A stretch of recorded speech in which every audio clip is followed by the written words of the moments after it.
Bonjour les amis. Alors je vais répondre aujourd'hui à la question suivante qui est très souvent posée. Quelle est la valeur des pièces de 5 francs en argent?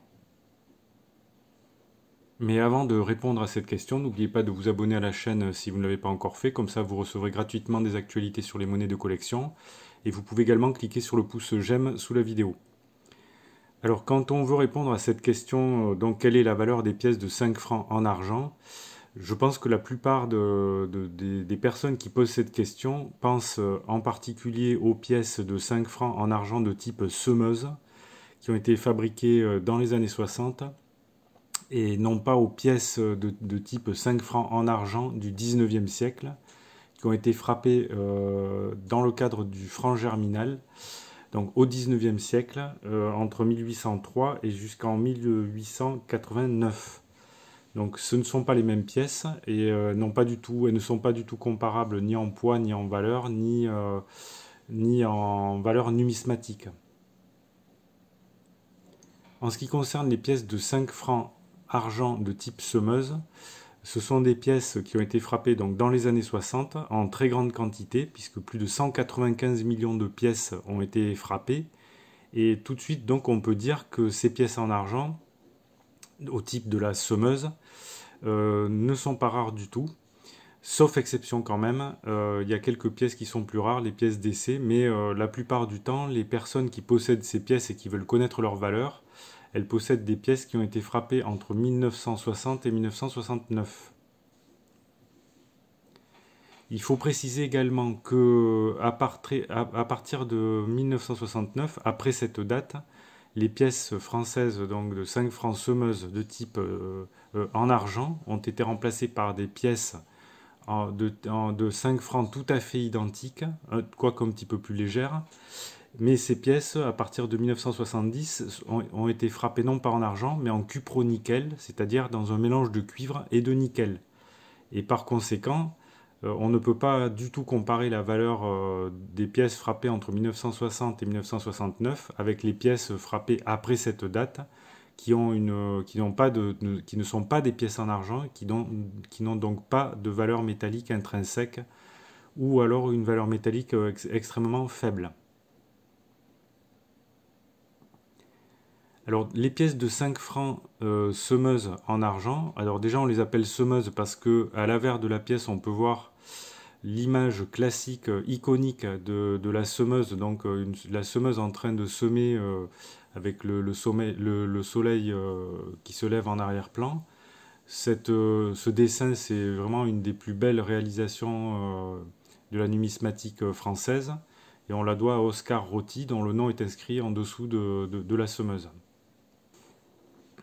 Alors ces pièces ont un diamètre de 29 mm, elles ont un poids de 12 grammes et elles ont une épaisseur de 2,3 mm et elles sont constituées d'argent à 835 millièmes.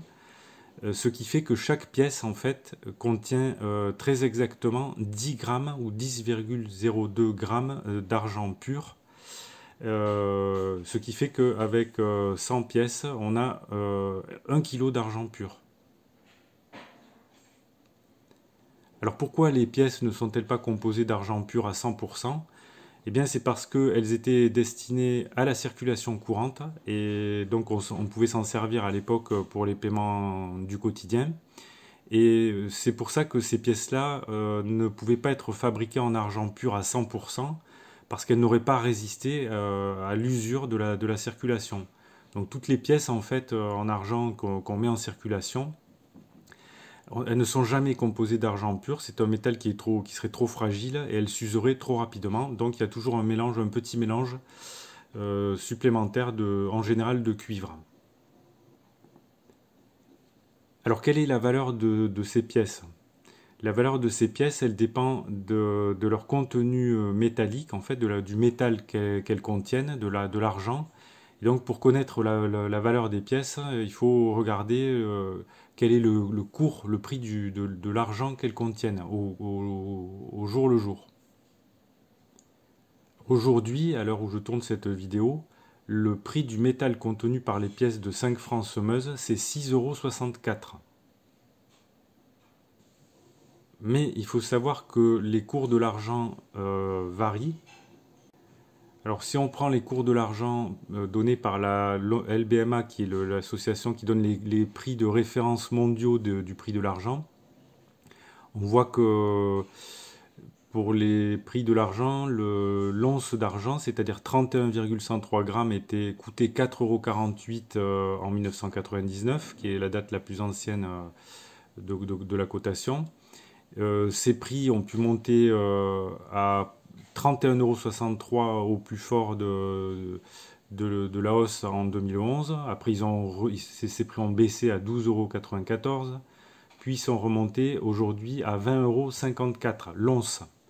Alors, sachant qu'une once, c'est 31,103 grammes, on peut diviser le cours de l'once, le prix de l'once par la quantité de métal contenue par la pièce. Donc, nous, dans notre cas, on a 10 grammes d'argent et on obtient ainsi la valeur métallique intrinsèque de la pièce qui est aujourd'hui 6,64 €. Alors pour connaître la valeur métallique intrinsèque au jour le jour, on peut regarder sur le site des vendeurs, des marchands de métaux précieux, des marchands de monnaie. Par exemple chez achat-et-argent.fr. Alors chez qui, je vous le dis, j'ai des liens d'affiliation, mais c'est pareil, je pourrais vous donner n'importe quel autre marchand. Ils vont toujours vous donner la valeur métallique intrinsèque des pièces de monnaie. Et de toute façon, les prix, vous pouvez les regarder par vous-même, vous n'avez pas besoin de moi pour vérifier. Alors, le prix des pièces de 5 francs semeuses, aujourd'hui, par exemple, si on regarde donc chez achat-or-et-argent.fr, donc les pièces de 5 francs semeuses, donc si vous voulez les vendre, ils vont vous les racheter à 6 €. Et si vous voulez les acheter, ils vont vous les faire payer 8,30 €. Donc vous voyez qu'ils indiquent ici la valeur intrinsèque de la pièce, donc 6,67 €. Donc ils indiquent ici la valeur intrinsèque de la pièce, 6,67 €, donc c'est le cours du jour, le prix du métal que contient la pièce, et ils mettent ici à côté prime 24,47%. Alors ça veut dire qu'en fait le prix de vente est supérieur au poids à la valeur métallique de 24,47%. Alors vous allez me dire, ça peut sembler tout à fait énorme, de payer 25%, pratiquement plus cher la pièce que sa valeur métallique, mais il faut bien avoir en tête que les marchands professionnels, ils sont là pour faire du profit, ils ne sont pas là pour vous vendre les pièces au poids, et pour vous les racheter c'est pareil, ils vont jamais aucun marchand ne va vous racheter vos pièces au cours du jour. Ça n'existe pas parce qu'il faut qu'il fasse une marge, il faut qu'il fasse un profit. Donc là, on a une prime de 24,47%, ce qui fait que les pièces se vendent pour 8,30 €. Mais si on regarde, par exemple, Change de la Bourse, notre site, on peut voir que les pièces sont pratiquement au même prix, 8,20 €. Alors, ce qui est intéressant de regarder, c'est le prix des pièces de 5 francs semeuses vendues à la fois par les particuliers et par les professionnels sur eBay France. Et là, on voit, quand on cherche des pièces, on voit que les prix, en général, c'est pas le prix au poids. On trouve pratiquement jamais de marchands qui vendent les pièces au poids. Le poids du jour, ce serait donc plutôt dans les alentours de 6,64 € ou 65 €. Et ils les vendent avec plus cher, donc 7,95 € par exemple ici. Ici 7,50 €. C'est toujours plus cher parce que les marchands, il faut bien qu'ils fassent une marge. D'autant que sur eBay prend sa commission également au passage. Et donc les marchands ne peuvent pas vendre les pièces en dessous du contenu du poids, en dessous de la valeur de leur valeur métallique intrinsèque. Alors si on regarde les prix de vente des pièces de 5 francs semeuses qui ont été réalisées sur eBay France l'année dernière, si on regarde la totalité du marché, on voit que c'est pas énorme, c'est quand même un petit marché eBay, c'est pas la totalité du marché français, très loin de là, il faut le préciser. Enfin, ce sont des indications qui sont intéressantes. On voit par exemple, alors on voit ici déjà que le total de vente des pièces de 5 francs en argent de type semeuse s'élève à 453 000 €, donc sur l'année. alors 6180 objets ou pièces ou lots de pièces ont été vendus par 1437 vendeurs différents. Et les prix s'élèvent, une variation de prix entre 5 euros et 6 924,30 €. Bon, peut-être ça on va pas trop en tenir compte. Ce sont les extrêmes. Et ça ressemble plus à des anomalies qu'à des prix véritables. Et le prix de vente moyen, donc qui est un petit peu faussé par ça peut-être, c'est 73,34 €. Alors quand on regarde le total des pièces vendues, par exemple ici, ce vendeur, il vend les pièces, alors là ce sont des semeuses, mais manifestement ce sont des semeuses en nickel, des années 70 à 2001, à 10,92 €. Bon alors là on va pas en parler parce que ce ne sont pas des pièces en argent. Comme je l'ai dit, tout ce qui est au-delà de 1969, ce ne sont plus des pièces de 5 francs en argent. Alors par exemple, si on prend celle-ci, 5 francs semeuse 1962, on a 9,93 €. Vous voyez qu'on est au-dessus de 30% par rapport à la valeur métallique intrinsèque. Et ce vendeur a vendu une dizaine de pièces. On voit qu'il y a très souvent des lots. Alors par exemple, quelquefois ça peut arriver qu'on ait des lots qui soient vendus à un prix qui est inférieur à la valeur métallique intrinsèque. Ici par exemple, les pièces ont été vendues pour 61,68 €, donc quelques euros en dessous du prix de la valeur métallique intrinsèque des pièces. Mais ce qu'il faut retenir, c'est qu'en général, les marchands, les vendeurs, qu'ils soient particuliers ou professionnels, ils ne vendent pas les pièces au cours, au poids. C'est rare. Donc c'est difficile de faire de bonnes affaires et souvent ils les vendent plus cher que la valeur métallique intrinsèque. Alors pour finir, je voudrais dire un petit mot sur la fiscalité donc, de ces pièces en argent. Parce que la plupart des personnes l'ignorent, mais il y a une taxe sur les métaux précieux qui s'applique lorsqu'on revend ces pièces. Cette taxe, son montant c'est 11,5%. Donc c'est 11% plus la CRDS de 0,5%.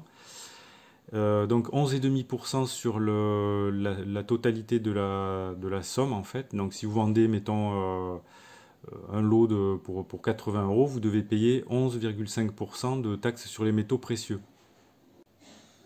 On voit ici l'article 60 qui précise que parmi les pièces qui sont concernées, on a les monnaies d'or et d'argent qui sont donc considérées comme des métaux précieux et qui doivent donc, pour lesquels on doit s'acquitter de la taxe sur les métaux précieux lorsqu'elles sont postérieures à 1800. Et si les pièces sont antérieures à 1800, il n'y a pas de taxe sur les métaux précieux. Donc là, on a affaire à des pièces donc, qui ont été frappées après 1800, puisqu'elles ont été frappées entre 1959 et 1969. Donc, il faut payer la taxe sur les métaux précieux sur ces pièces. Mais la plupart du temps, les vendeurs particuliers ne payent pas cette taxe. Pour quelle raison? Eh bien, tout simplement parce qu'ils ne savent même pas qu'elle existe. Et je pense qu'ils ne la payent pas la plupart du temps de bonne foi. Et puis, il faut dire que quand ce sont des montants très petits, par exemple, quand on a un vendeur qui va vendre une pièce ou 3 pièces de 5 francs semeuse, c'est des montants tellement faibles que payer la taxe de 11,5%, c'est presque ridicule. À propos de la fiscalité, on peut préciser que si vous disposez de la preuve d'achat des pièces, par exemple si vous avez acheté 100 pièces en argent de type semeuse, donc il vous faut une facture et il faut que les pièces soient scellées. Vous pouvez bénéficier d'une taxe forfaitaire, d'une taxe dégressive sur les métaux précieux, qui est dégressive en fonction de la durée de détention. Et au bout de 22 ans de détention, l'impôt sur la taxe sur la plus-value tombe à 0. Mais pour ça, donc, il faut pouvoir, quand vous revendez vos pièces, il faut pouvoir prouver que vous les avez achetées. Donc il vous faut une facture et il faut que les pièces soient scellées. Et il faut que vous ayez la preuve indiscutable que ces pièces ont été achetées chez un professionnel. D'où l'intérêt peut-être, si vous voulez investir dans ce genre de pièces-là, de les acheter chez un professionnel, ce qui vous permet d'opter soit pour la taxe forfaitaire, soit pour l'impôt sur la plus-value, qui donc est dégressif avec la durée de détention. Donc voilà les amis ce que je vais à vous dire sur les pièces de 5 francs sommeuses. Quelle est leur valeur? Eh bien leur valeur c'est pour conclure, hein, leur valeur c'est leur valeur essentiellement leur valeur métallique intrinsèque, c'est-à-dire le prix de l'argent qu'elles contiennent. Ces pièces, on peut dire qu'elles ne se revendent pratiquement jamais au poids.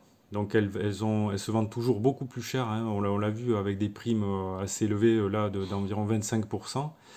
Même les particuliers ne les vendent pas au poids, ou c'est très très rare. Et pour suivre le cours de ces pièces, on peut aller soit sur les sites des professionnels, ou alors sur le site directement de la LBMA, la London Bullion Market Association, qui donne les cours, l'évolution des cours. Et à partir de ces cours officiels, là, on peut calculer combien valent ces pièces.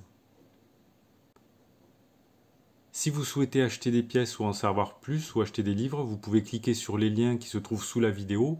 Alors ce sont des liens sponsorisés, vous n'êtes pas obligé de cliquer, mais sachez que si vous cliquez sur ces liens et que vous achetez quelque chose, je toucherai une petite commission. Voilà les amis, j'ai répondu à la question qui était posée, quelle est la valeur des pièces de 5 francs en argent. Dans une prochaine vidéo, je répondrai à une autre question qui est souvent posée, c'est les pièces de 5 francs en argent sont-elles un bon investissement? Mais c'est une autre vidéo. Et en attendant, si vous avez des questions, des remarques ou des commentaires, vous pouvez les faire dans le fil de discussion, donc sous la vidéo. Abonnez-vous si vous ne l'avez pas encore fait. Je vous remercie pour votre attention et je vous dis à bientôt pour de nouvelles vidéos.